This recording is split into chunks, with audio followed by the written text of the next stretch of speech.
Welcome back everyone. एक बार फिर आपको मीरत ज़ीशान की तरफ से बहुत बहुत खुशामदीद। यकीनन आप सब बिल्कुल ठीक होंगे और आप सबकी नज़रें स्क्रीन पर होंगी, मोबाइल फ़ोन्स पर होंगी या हर उस जगह पर होंगी जहां पर इस वक्त मैच की सिचुएशन बताई जा रही है, क्योंकि पाकिस्तान ने अपना लास्ट टेस्ट मैच जो साउथ अफ्रीका के खिलाफ था वो नहीं जीत पाए। वहां पर जाकर ओडीआई सीरीज तो हमने विन की, लेकिन कहीं ना कहीं हम टेस्ट में कमज़ोर पड़ गए। यही सूरत हाल महसूस होते होते बच गई जब हमने देखा कि शुरू में आते ही 4 विकेट्स तेज़ी से चली गई हमारी, जिसमें बाबर आजम भी आउट हो गए, शान मसूद भी आउट हो गए और डेब्यू जिन्होंने किया हुरैरा वो भी आउट हो गए, कामरान गुलाम भी आउट हो गए।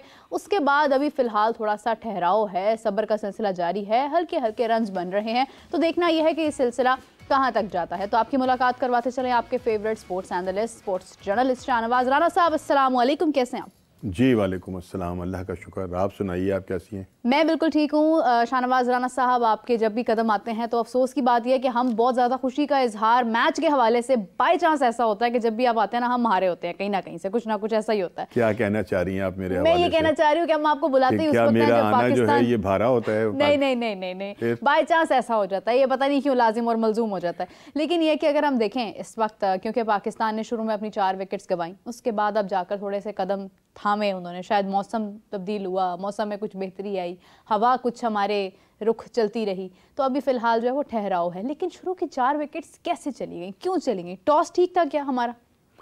देखिए बात ये कि ये ना हमारा एक प्रॉब्लम है जो हल नहीं हो पा रहा, और हम टॉप ऑर्डर के अंदर जो अचानक क्लैप्स आता है ना, वो उसको जब वो आता है तो फिर उसके बाद पूरी टीम जो है, बिलखुसूस जो है आपका जब टॉप ऑर्डर फेल होता है तो मिडल ऑर्डर के ऊपर जो है वो यकीनी तौर के ऊपर जो है वो दबाव आता है, और फिर हमारा मिडल ऑर्डर भी इतना तगड़ा नहीं है कि वो उस दबाव को बर्दाश्त कर सके।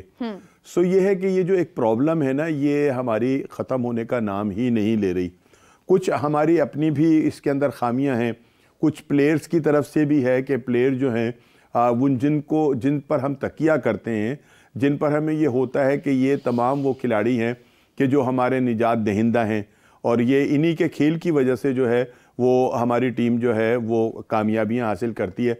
अनफॉर्चुनेटली वो सारे के सारे जो है ना वो अब एक ख़िज़ा रसीदा पत्ते की तरह से जो है वो उड़ना शुरू हो जाते हैं। और बिलखुसूस मुझे तो बाबर आजम की भी अब समझ नहीं आ रही कि आखिरकार उन्हें क्या हो गया, कौन सी ऐसी नज़र लग गई है, या वो मतलब ये कि इतना ज़्यादा अपने खेल की तरफ तो वो जो नहीं दे पा रहे हैं कि वो उस डिक्लाइन से निकल ही नहीं रहे हैं कि जो उनके ऊपर है। अभी पिछले साउथ अफ्रीका के दौरे में उन्होंने कुछ थोड़ी सी हिम्मत की है, 81 भी किया, 250 भी किए, लेकिन उसके बाद अब आप देख लीजिए आकर के हम अगर स्पिनर विकेट बनाते हैं तब हम फंस जाते हैं, अगर हम फास्ट बॉलर को लिए विकेट बना दें तब हम फंस जाते हैं। और उसकी बुनियादी वजह जो है ना वो मुझे नज़र आ रही है अपनी बैटिंग का जो है फेलियर। और आज भी ऐसा ही हुआ है कि जो ऊपर के तमाम खिलाड़ी थे वो यके बाद दीगरे जो है बाबर आजम तक, और आज बाबर आजम के ऊपर भी मुझे हैरत हुई है कि उन्होंने जब वो आउट हुए तो उन्होंने रिव्यू लिया और फिर रिव्यू के अंदर पता चला कि वो तो थे ही आउट। भाई आप इतने बड़े खिलाड़ी हैं यार, आपने एक रिव्यू भी ज़ाया कर दिया, आपको पता होना चाहिए कि आप आउट हुए हैं और आप खुद ब खुद चले जाते हैं। और माजी में हमारे पास बहुत सारी ऐसी मिसालें हैं। माजिद खान साहब की मिसाल है कि वो कभी अंपायर को नहीं देखते थे, अगर आउट होते थे तो निकल जाते थे। टंडुलकर साहब को देख लें आप, वो आउट होते हैं तो वो फ़ौरन बगैर अंपायर को देखे हुए चल पड़ते। बहरहाल खैर ये एक अलहदा से वो है। लेकिन यहाँ जो सूरत हाल है वो ये है कि जो अब हमारी जो मिडल ऑर्डर जिसका भी आप जिक्र भी कर रही थी कि सऊद शकील और रिजवान जो है वो कदरे जो है वो बड़े मतलब तहम्मुल का मुजाहरा जो है कर रहे हैं। लेकिन अभी मैं जब यहाँ आपके प्रोग्राम में मैं बैठने लगा था तो उससे पहले मैं मैच भी देख रहा था, ब्रेक हो रहा है, खासा घूम रहा है गेंद, और मैंने ये भी देखा कि गैर ज़रूरी भी शॉट जो हैं वो देखने को मिल रही थी उस ब्रेक के अगेंस्ट। यानी जितना बड़ा ब्रेक हो रहा है उतनी जिसको कहना चाहिए कि अकल के मुजाहरे से नहीं वो खेला जा रहा, बल्कि जिसको कहते हैं ना क्रिकेट की इस्तिलाह में चलान वाली गल्ला, वो चला रहे हैं, लग रही है सो लग रही है, जहाँ नहीं लगेगी वहाँ वो आउट हो जाएंगे। लेकिन ये है कि ये विकेट जो है ये अब ऐसी लगती है कि अगर पाकिस्तान इसके ऊपर मर थर के 200 तक भी अगर कर गया तो फिर हमारे दोनों स्पिनर जो हैं वो भी इनको पकड़ लेंगे और इनके लिए भी खेलना जो है वो खासा मुश्किल होगा। देखिए ऐसा होना चाहिए, यकीनी तौर पर होना चाहिए और होगा भी इंशाल्लाह। लेकिन अगर हम बात करें बाबर आजम की, बाबर आजम के ऊपर आप तो कह रहे हैं कि शायद वो कहीं ना कहीं अपने डिक्लाइन पर ओवरकम नहीं कर पा रहे, लेकिन रिकॉर्ड्स तो वो तोड़ते चले जा रहे हैं, चाहे वो टेस्ट के रन्स हों, चाहे वो ओडीआई के रन्स हों, रैंकिंग में भी वो काफ़ी हद तक उन्हें बर्तरी हासिल हो रही है। तो ये क्या सिलसिला है फिर, रिकॉर्ड्स टूटना और एक तरफ उनकी परफॉर्मेंस जो है वो मैच विनिंग ना होना, दोनों? नहीं, इसमें ना दो चीज़ें हैं मेरा। एक तो ये कि जो रिकॉर्ड टूट रहे हैं ना, वो मौजूदा परफॉर्मेंस की बुनियाद पर नहीं टूट रहे। उन्होंने जो पहले जो मतलब इनिंग्स खेल ली हैं, वो जो उन्होंने पहले जो रनों का ढेर लगा दिया, वही उनके काम जो है वो अब आ रहा है। अब उन्हें थोड़ा सा मेहनत करनी पड़ रही है, लिहाजा उनके रिकॉर्ड भी बाकी हैं, उनकी एवरेज भी बाकी है। अदरवाइज ये कि जो मौजूदा उनकी, अगर आप 2023 से लेकर आज तक की परफॉर्मेंस देखें तो उसके अंदर जो है वो तसलसल नहीं है। वो जो एक कंसिस्टेंसी होती है ना खिलाड़ी की, वो नजर नहीं आ रही उनके अंदर। वो कभी स्कोर करते हैं, कभी नहीं करते हैं, कभी स्कोर करते हैं। लेकिन चूंकि उन्होंने माजी के अंदर जो है वो बहुत अच्छे खेल का मुजाहरा किया है, रनों के ढेर लगा दिए हैं, एवरेज भी अपनी मेंटेन रखी है, तो वो जो है ना सारी चीजें वो उनके अब काम आ रही हैं। अदरवाइज ये कि अगर हम 2023 से आज तक की परफॉर्मेंस ले तो हो सकता है कि वो अपनी बहुत सारी जो थी ना जगहें वो छोड़ बैठते और वो उनका जो था कहीं और जो था स्टैंड जो है वो हो रहा होता। लेकिन ये कि चूंकि उन्होंने बहुत अच्छा खेला है फ्यूचर के अंदर अपना पास्ट में, तो वो बहुत उम्दा परफॉर्मेंस जो है वो उनकी काम आ रही है अब। अदरवाइज ये कि अभी जो सूरत हाल है वो तो इंतहाई मखदूश है कि वो आखिरकार क्या प्रॉब्लम्स हैं कि जो उनसे सॉल्व नहीं हो रहे, उनकी क्या मुश्किलात हैं कि जो उनसे काबू में जो है वो नहीं आ रही। और आज भी देख लीजिए कि वो जिस तरह आउट हुए, मेरा ख्याल है कि बाबर आजम के ऊपर पाकिस्तान टीम बड़ा रिलाई करती है और बड़ी उनकी वो होती है कि बड़े होंगे तो स्कोर होगा। लेकिन खाली ये नहीं कि बाबर आजम के ऊपर ही जिम्मेदारी है भाई, बाकी जो खिलाड़ी हैं वो भी तो बैटर हैं, उनके भी हाथ में तो बल्ला है। मसूद कप्तान है, उन पर बहुत कप्तान है, उनके ऊपर भी जिम्मेदारी है, ठीक है ना। तो सो ये है, आज हुरैरा को चांस दिया, उसने बड़ी डोमेस्टिक के अंदर रनजे की हैं और अभी जो प्रैक्टिस मैच हुआ था उसमें भी उसने 70-80 रनजे जो थी उसकी इनिंग खेली है।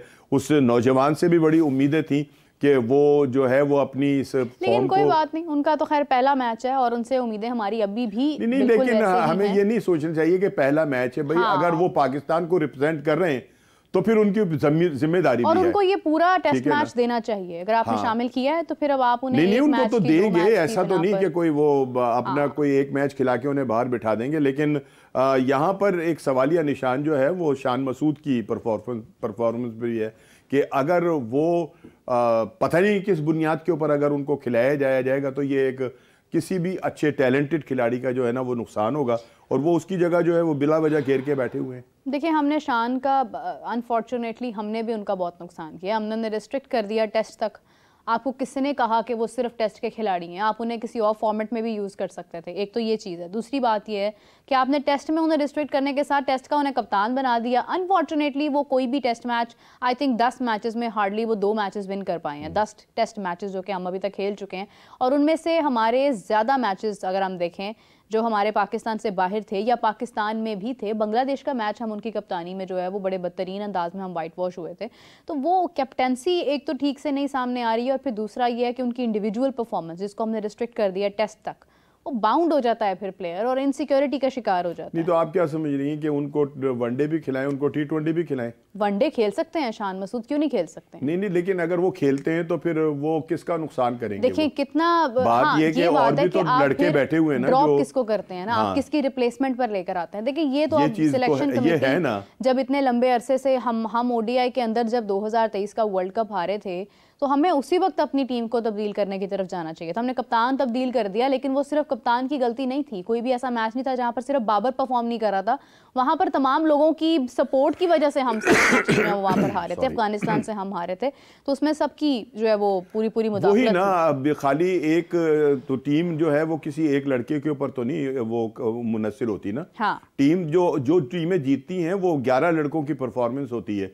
जब सब मिलकर परफॉर्म करते हैं, बॉलर अपनी जगह परफॉर्म करें, बल्लेबाज अपनी जगह परफॉर्म करें, फील्डर जो हैं वो ग्राउंड के अंदर अच्छे कैच पकड़ें, स्कोर रोकने की कोशिश करें, तो जब मतलब एक म्यूचुअल वो होती है ना परफॉर्मेंस, तो जाकर नतीजा जो है वो जीतने की सूरत में निकलता है। अदरवाइज ये कि अगर हम इंडिविजुअली ये सोच लेंगे यार देखें जी रिजवान करेगा तो यूं हो जाएगा, बाबर करेगा तो यूं हो जाएगा, तो बाकी जो प्लेयर हैं वो किस लिए हैं टीम के अंदर? यहां सबकी ही परफॉर्मेंस जो है ना वो जरूरी है। हम बात कर रहे होते हैं और बहस चल रही है ये, बाबर कुछ नहीं कर रहा, बाबर कुछ नहीं कर रहा। भाई बाबर कुछ नहीं कर रहा तो बाकी क्या कर रहे हैं? बाकी क्या कर रहे हैं?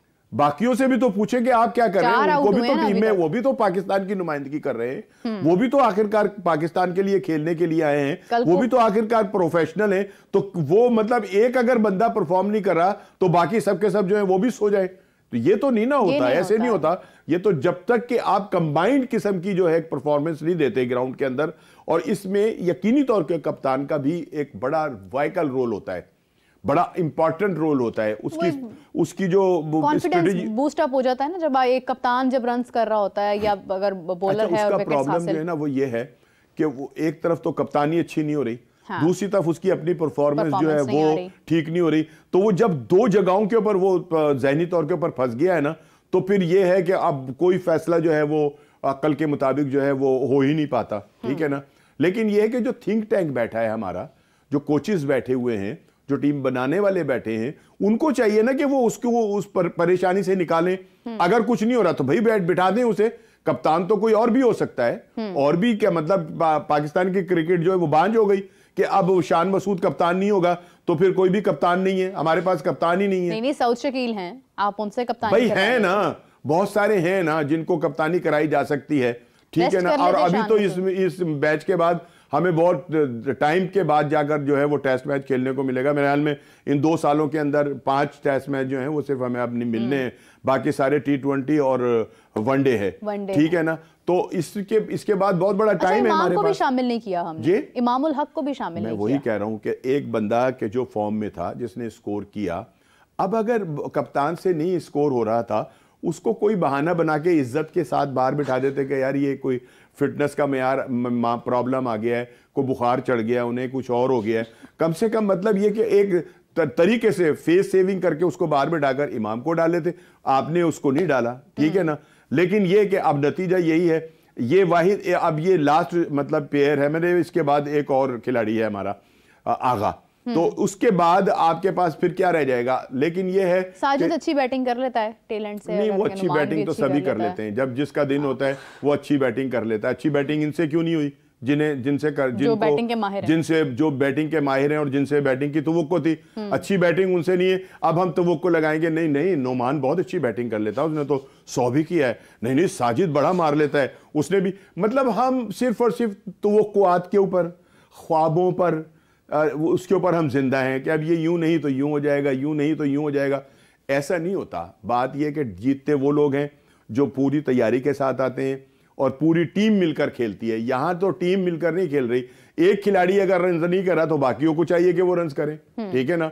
लेकिन ऐसा नहीं है, तो नतीजा वही होता है कि जो मैं और आप बैठकर यहां पर रोते रहेंगे और आपने फिर मुझे कह देना जब आपको बुलाते हैं, जब पाकिस्तान टीम जड़ी है ना अगे लग जाती है। भाई मैं मनूस हूं क्या? ठीक है कि मैं आता हूं तो इस तरह से हो जाता है।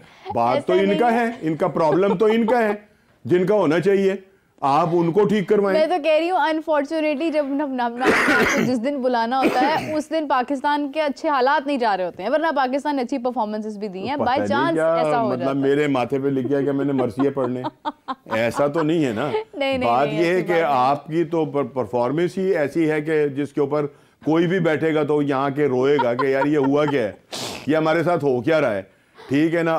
कभी हमें टीम की तरफ अब मौसम का भी प्रॉब्लम आ गया था, देखें वो तो है, ठीक है ना। अब आप देखेंगे शुरू हुआ और अभी तक वहां पे बड़ा फोगी मौसम है, यानी लाइट्स ऑन है, अब लाइट्स ऑन हुई है जिसके अंदर अभी जो है वो खेल हो रहा है और गेंद भी खासा ब्रेक हो रहा है। और मुझे नहीं लगता कि ये टाइम पर 5 दिन मैच शुरू होगा, ये रोजाना ही घंटा 1.5 घंटा जो है वो लेट होगा।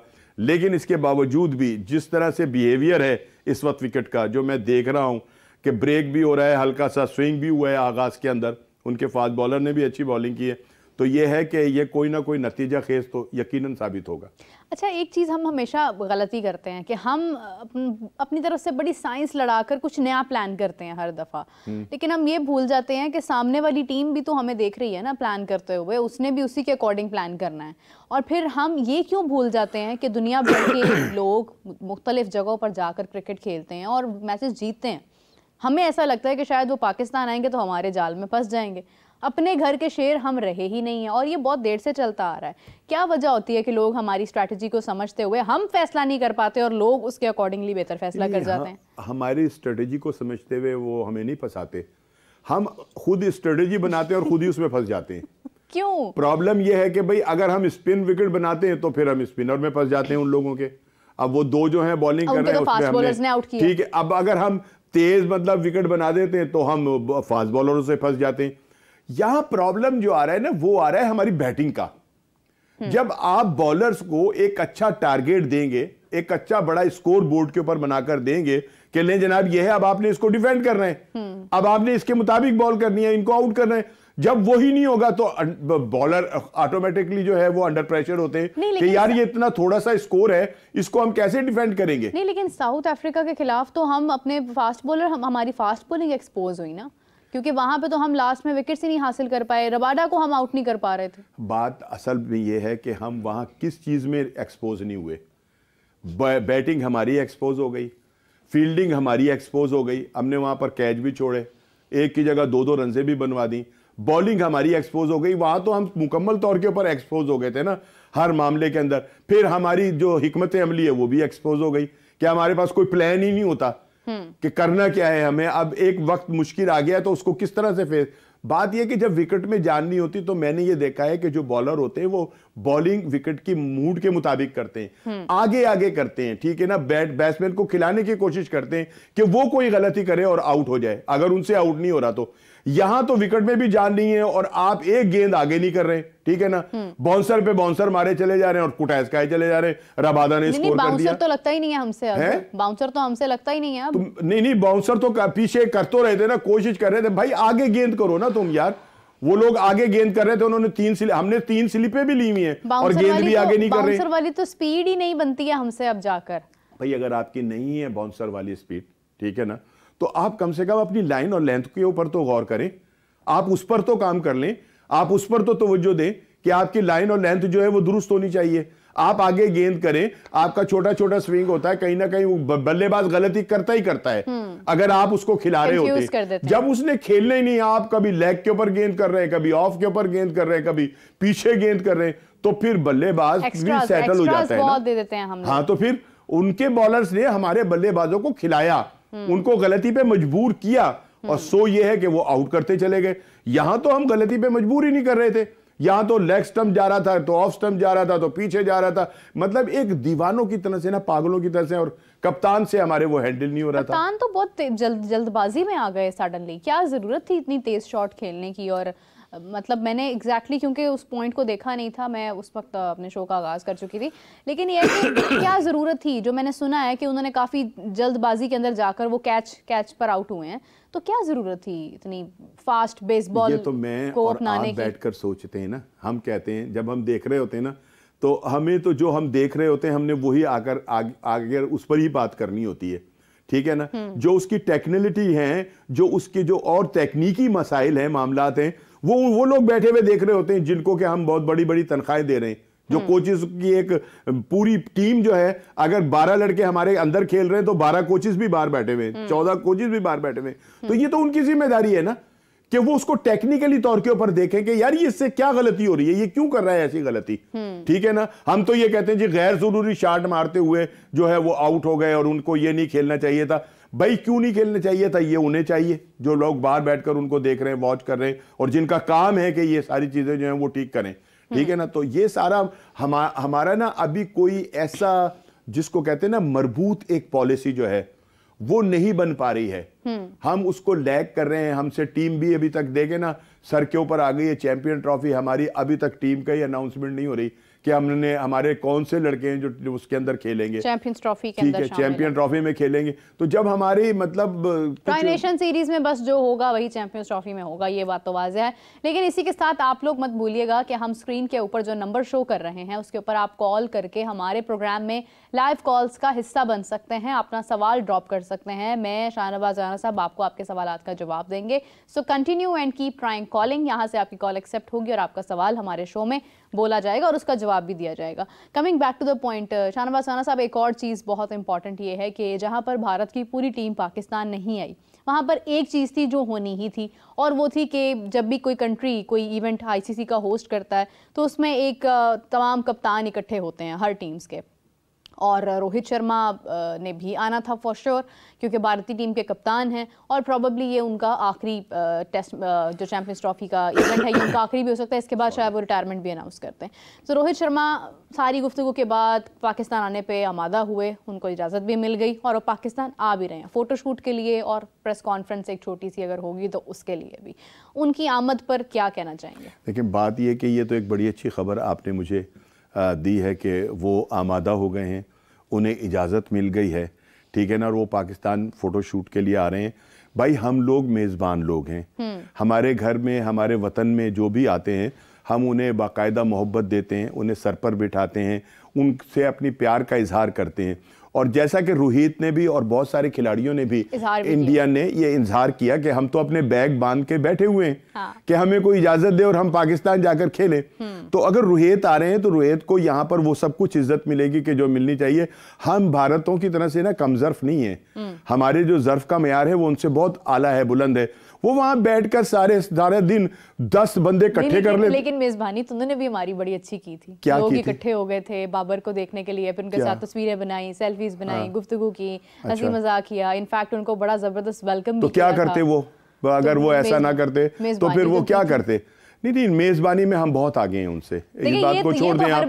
बात ये कि वो जो कुछ जहर अफशानी हमारे लिए करते हैं ना, जो वो जहर उगल रहे हैं, सुने ना, इस तमाम माहौल के अंदर मीडिया को भी चाहिए ना कि वो हालात को जरा कंट्रोल रखे, जरा नीचे ले आए प्रेशर को, वो जो एक गर्मी है, तेजी है, उसको नीचे ला।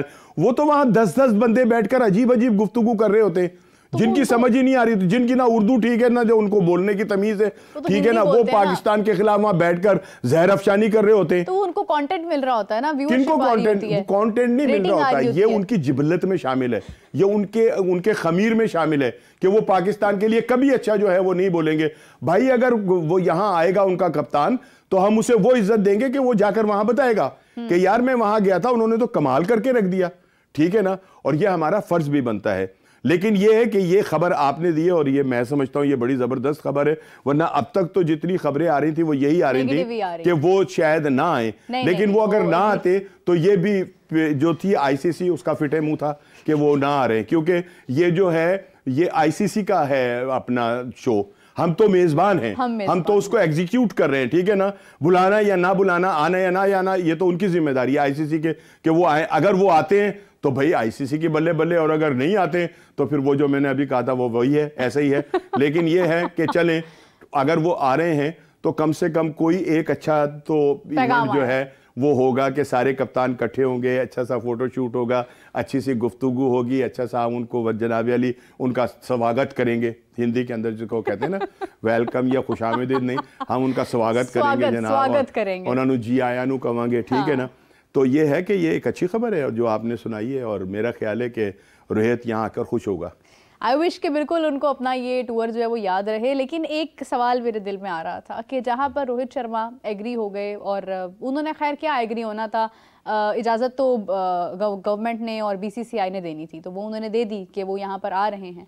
तो अगर इस मामले को, चैंपियंस ट्रॉफी वाले मामले को थोड़ा और क्रिटिकली देख लिया जाता, तो क्या आपको नहीं लगता कि शायद हम इतना क्लोज आ चुके थे कि हमने मुश्किलात तो खड़ी कर दी थी, जहाँ पर रोहित शर्मा आ रहे हैं फाइनली, तो वहाँ पर हो सकता है कहीं ना कहीं भारतीय टीम भी आ जाती। देखिए, ये तो हमारा एक ख्वाब है ना कि यार हो सकता है भारतीय टीम भी आ जाती।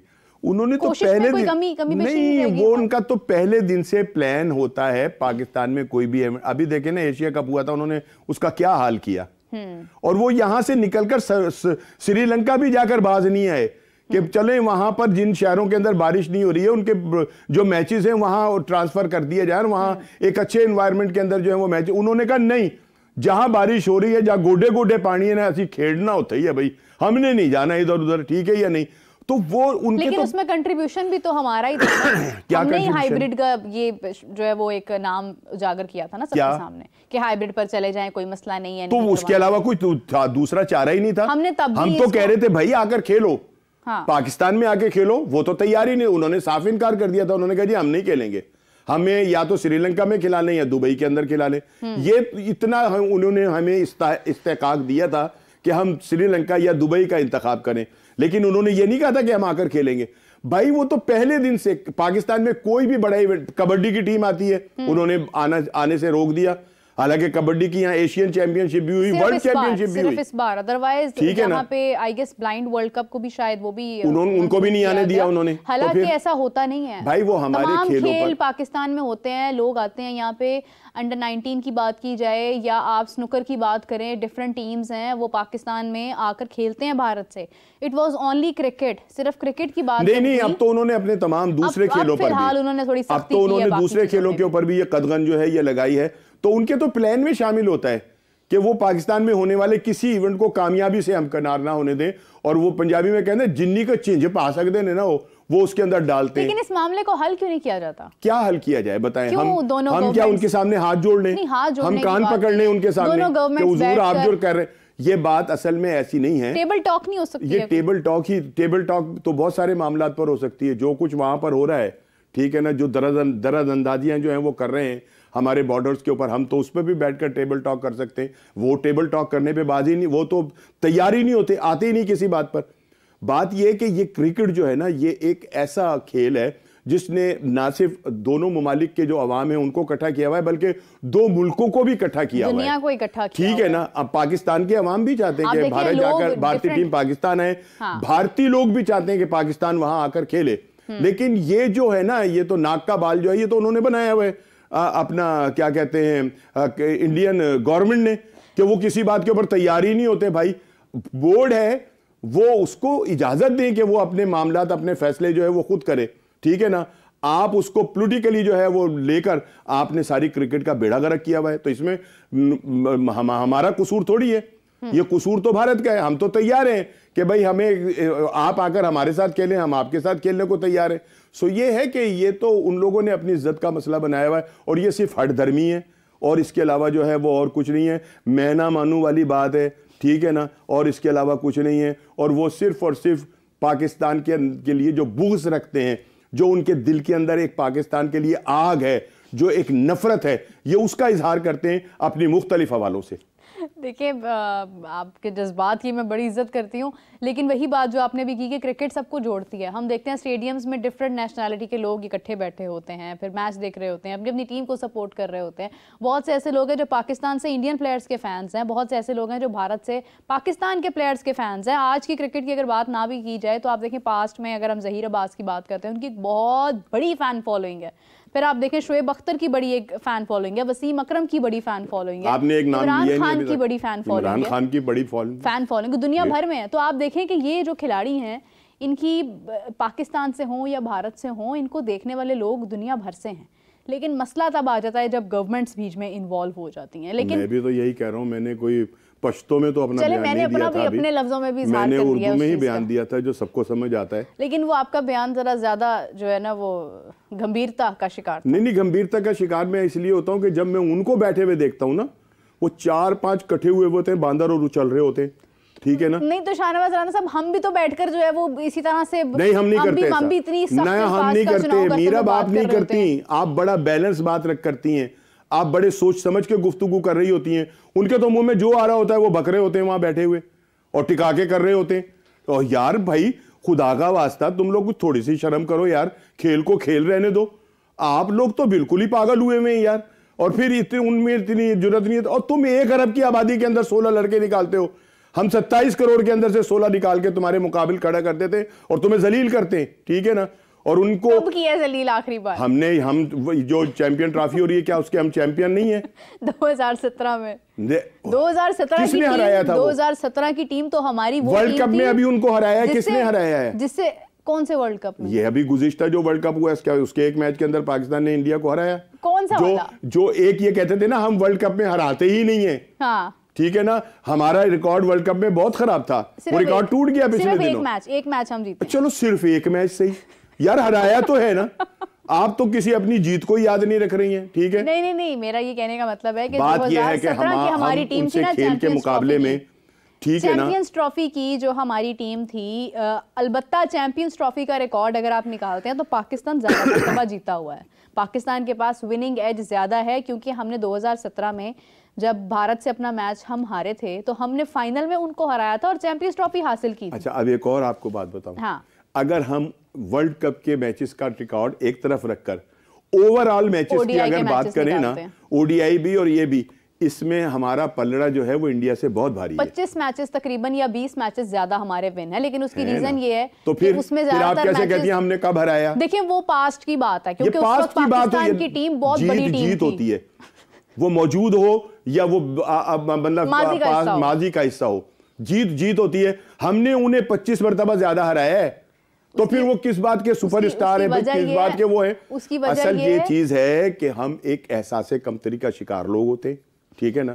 हम ये सोचते हैं यार वो बहुत बड़े हैं, हमसे बड़े बड़े फनकार हैं, बड़े सुपरस्टार हैं, और यार हम उनसे किसी तौर के ऊपर भी कम नहीं है ना। हमारी देखें, उनकी मौसीकी हमारे गुलकारों के बगैर पूरी नहीं होती। अब तो हो रही है। कहां से हो रही है? राहत नहीं गा रहा कोई सुपर हिट गाना नहीं आ रहा, जफर इकबाल नहीं, वो अली जफर नहीं गा रहा कोई सुपर हिट गाना नहीं आ रहा, आतिफ असलम नहीं गा रहा कोई सुपर गाना नहीं आ रहा, अरिजीत तो गा रहा है ना। बस वो तो फिर आते रहते हैं, इतना जब वो काम करते हैं तो 50 गाने बनाकर एक गाना अगर उनका हिट हो जाए तो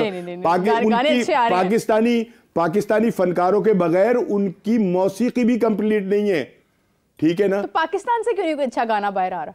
भाई हमारे पास काम नहीं ना हो रहा, हमारी फिल्में इतनी नहीं बन रही हैं, तो ठीक है ना, जिस वजह से हो रहा है। लेकिन जहां तक दूसरी हमारा बात भी तो टैलेंट वहां जाके मशहूर हमारा होता है ना? टैलेंट उनसे किसी तौर पे भी कम नहीं है। लेकिन अभी हमारे सपूत ने ही ओलंपिक के अंदर जो है उनके भारत के सूरमा को हराया है। ये बात तो है, ये तो मानना पड़ेगा। तो फिर आप मान जाए ना कि हम टैलेंट में कम नहीं है भाई, है या नहीं? वो नदीम ही था ना जिसने वो भारत के सुपरस्टार जो अपनी तरह से बड़ा फन्ने खा बन रहा था कि जनाब उससे अरशद, उनकी वालिदा ने बकायदा तौर पर कहा कि वो जीत गया, वो भी मेरे बेटों की तरह। यकीन माने जो पता नहीं मीरा बाप क्या मशरक की औरत की तरह से ना बातें किए चली जा रही हैं भाई। ये तो हमारे ज़र्फ की बात है ना। क्या हमारी माँ ने ये कह दिया, उनकी वालिदा ने कहा था। उनकी वालिदा ने भी जब कहा, जब हमारी माँ ने कहा, नहीं सबसे पहले जब अरशद नदीम की वालिदा ने भी ये बयान दिया। चले अगर उसने कह दिया तो वो एक अलग बात है, उसको आप अलग रख लें। उनका भी तो ज़र्फ है ना। नहीं, उनका बेटा हारा, सुन लेना, वो इंजर्ड भी था। नहीं, बात हो रही है टैलेंट की। देखिए टैलेंट पे रहे। अरशद नदीम हमने हॉकी के अंदर उनकी हॉकी खत्म करा दी थी। देखिए हमारा वो टैलेंट था। भारत के लोग ये कहते हैं इस वक्त अरशद नदीम के मुतालिक, जो मेरे तक एक ओपिनियन आया है कि वो कहते हैं कि अरशद नदीम अगर हमारे पास होता भारत में, हम उसको दुनिया की हर चीज़ देते जिससे वो इससे भी बड़ा सुपरस्टार होता। पाकिस्तान में अरशद नदीम को उस तरह से उसकी कदर ही नहीं की गई जब तक कि उसने लाकर अपनी मेहनत पर, अपनी हिम्मत पर हमारे सामने ओलंपिक्स में गोल्ड की जो है ना, वो गोल्ड हमारे सामने नहीं रख दिया उसने। अच्छा, तो अब बात ये है कि मतलब ये कि हमारे अरशद नदीम ने गैर मसाइब हालात के बावजूद गोल्ड जीता ना, फिर टैलेंट किसका ज्यादा हुआ? हमारा ज्यादा है। तो फिर वो दुनिया के सारे कोचेस लाकर अपने खिलाड़ियों के सामने बिठा देते हैं, मतलब दौलत का अंबार लगा देते हैं, तमाम फैसिलिटीज करते हैं, उसके बावजूद वो पाकिस्तान से हार जाते हैं। फिर टैलेंट किसका हुआ? नहीं देखें, एक्चुअली बात ये है, मसला ये है कि हमारे पास टैलेंट है, और ज्यादा या कम का मुझे नहीं पता, टैलेंट तो हर जगह होता है। बात होती है वसाइल की और टैलेंट को इज्जत देने की। अरशद नदीम जैसा टैलेंट निखरा, वो उसकी किस्मत, उसके साथ उसकी माँ की दुआएं और पूरी कौम की दुआएं इस तरह से थी कि अल्लाह ने उनको इज्जत दी पूरी दुनिया। नहीं, अगर दुआओं से किसी ने जीतना होता ना तो पाकिस्तान में कोई बच्चा फेल ना होता। उनकी अपनी भी सुन लेना, लेकिन दुआएं नहीं होती, खेल के अंदर परफॉर्मेंस होती है। इंसान की जो नियत होती है ना, इंसान की, वरना सारों की माएं दुआएं मांग रही होती हैं, किसी का बच्चा फेल ना होता। दुआओं से नहीं काम होता। इंसान की अपनी नियत, मैं वही बात कर रही हूं, मेहनत कि इंसान की मेहनत के साथ नियत भी बहुत इंपॉर्टेंट होती है। जब आपकी नियत में खोट होता है ना, तो फिर आप किसी भी मुकाम पर नहीं पहुंच सकते, आप कितनी भी मेहनत कर लें। ठीक है, अब आप देखें कि अगर हम बात करें क्रिकेट में, क्या कम टैलेंट है? हम क्यों जाकर, आपको तो याद होगा वो दौर जब जाकर लोग सिलेक्शन कैसे करते थे, कहीं पर गाड़ी गुजर रही है, मैच हो रहा है, खड़े होकर मैच देखने लग गए हैं, वहां से खिलाड़ी निकले हुए हैं। क्या ये जितने खिलाड़ी जिनका इतना बड़ा नाम है, वो क्या किसी खिलाड़ी के बेटों में से थे, किसी खिलाड़ी के नवासों में से थे? वो तो आम लोग थे जो क्रिकेट खेलते हुए नुमायां हो गए। Imran Khan as a captain क्यों फेमस हुए? क्योंकि उन्होंने खिलाड़ी निकाले खुद, उन्होंने ये नहीं देखा कौन किसका बेटा है, कौन किसका भतीजा है, कौन किसका मामू है, तो उसको जाकर क्रिकेट टीम में शामिल कर दिया है। उन्होंने लोग निकाले थे, इंजमाम को बुलाकर कहा था कि तू आने वाले दौर का बहुत बड़ा खिलाड़ी है, और वो आकर घर पे हंस रहा था। इंजमामुल हक साहब को पता भी नहीं था कि वो शामिल होंगे और वो खेल रहे होंगे। नहीं, उसको बुलाकर कहा कि तुम इंजमाम हो, उन्होंने कहा जी, तो तुम तो यार आने वाले वक्त के बहुत बड़े खिलाड़ी हो। इंजमाम घर आकर हंस रहे थे कि यार कप्तान का कोई दिमाग हिल तो नहीं गया, ये क्या कह रहे हैं। तो आप देखें ना, ये सोच का म्यार था, सिलेक्शन का म्यार था। आज वो है सोच आज अगर शान मसूद की बात की जाए, with a lot of respect, Shan Masood अगर परफॉर्म नहीं कर रहे हैं और उनको पता है कि उनके नाम के साथ सब्जेक्टिव कैप्टेंसी भी लगा हुआ है, वो क्यों रिस्क ले रहे हैं?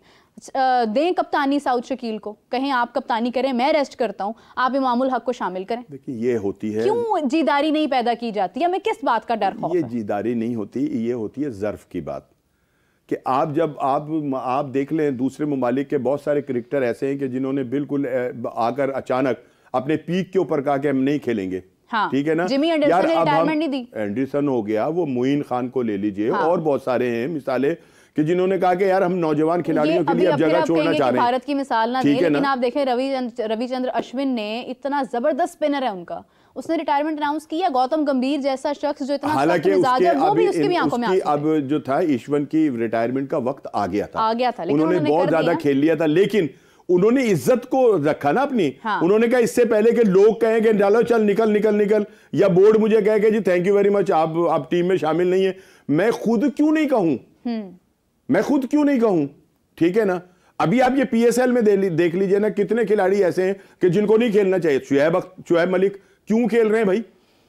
44 साल के हो गए वो, बिल्कुल ऐसे। ठीक है ना, तो उन्होंने क्यों नहीं अपने किसी नौजवान खिलाड़ी के लिए फ्रेंचाइज के अंदर जगह छोड़ी? जिस टीम के मेंटोर हैं उसी की क्रिकेटर की बेचारे की जगह तुम वहां से भी 50 लाख ले रहे हो, उधर से भी तुम, जो मतलब ये कि तुम्हारा फिर सिर्फ माइंड जो है वो पैसा है, और टैलेंट कहां से फिर निकलेगा? टैलेंट का हमें अचार डालना है, टैलेंट हम प्रोड्यूस कैसे करेंगे? टैलेंट तो है, लेकिन वो सामने कौन लेकर आएगा? फिर एक और इंपॉर्टेंट चीज आप देखें कि जिस तरह से हम ये बात करें, यूएसए की टीम हमसे जीती 2024 का ये जो T20 का वर्ल्ड कप था, कोई मसला नहीं है, लेकिन ये है कि यूएसए की टीम हमसे जीती। यूएसए का कोई भी प्लेयर जो है वो प्रॉपर क्रिकेटर है ही नहीं, वो तो उनकी और ड्यूटीज हैं, कोई कॉप है, कोई किसी जगह पर बिजी है, उन्होंने क्रिकेट को एक सेकंड प्रायोरिटी। हमारे पाकिस्तान के कितने प्लेयर्स वहां पे खेल रहे थे जो ओवरसीज पाकिस्तानी वहां पर नहीं चल सके, यूएसए जाकर सेटल्ड हो गए, वो खेल रहे थे वहां पर।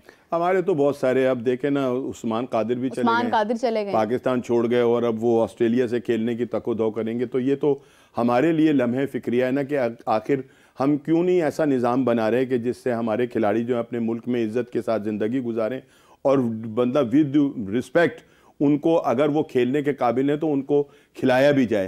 तो ये तो हमारा फेलियर है ना, ये तो हमारे सिस्टम की खराबी है ना, कि हमारे अंदर जो है वो एक मजबूत किस्म की जो है पॉलिसी वो जो है वो नहीं बन सकी है। हालांकि जिन लोग आप देख लीजिए कि बोर्ड के अंदर तकरीबन वो लोग हैं जो पिछले 15-16 साल से बोर्ड के अंदर बैठे हुए हैं और तनख्वाहें ले रहे हैं। कोई नया बंदा जो है वो इंडक्ट नहीं हुआ है, वो सारे के सारे वही हैं, और 0/0 ना हो, अभी सिस्टम तो बेहतर करें। मैं वो, हालांकि अगर वो 20 साल से हैं तो 20 साल पहले हमारी क्रिकेट बहुत अच्छी बात नहीं कर रहे थे, लेकिन मेरा ज़हन जो है ना वो गया। अभी जो ये अपना ड्राफ्टिंग हुई है उसकी तकरीब आपने देखी, वो एक ऐसा लग रहा था जैसे कोई शादी की तकरीब हो। नहीं, ऐसा नहीं है, नहीं ऐसे ही था, इतना हिस्टोरिकल प्लेस था। नहीं, हिस्टोरिकल प्लेस अपनी जगह पे था, लेकिन बाकी जो वहां हो रहा था वो हिस्टोरिकल हो रहा था।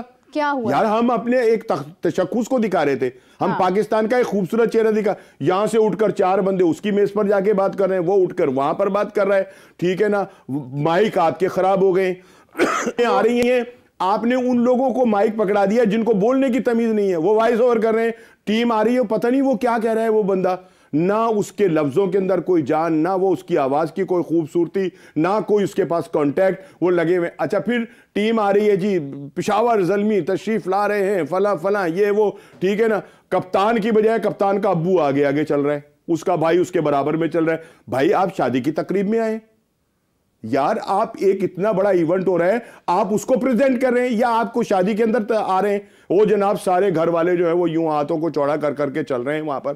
भाई ये एक बड़े इवेंट की ड्राफ्टिंग हो रही है।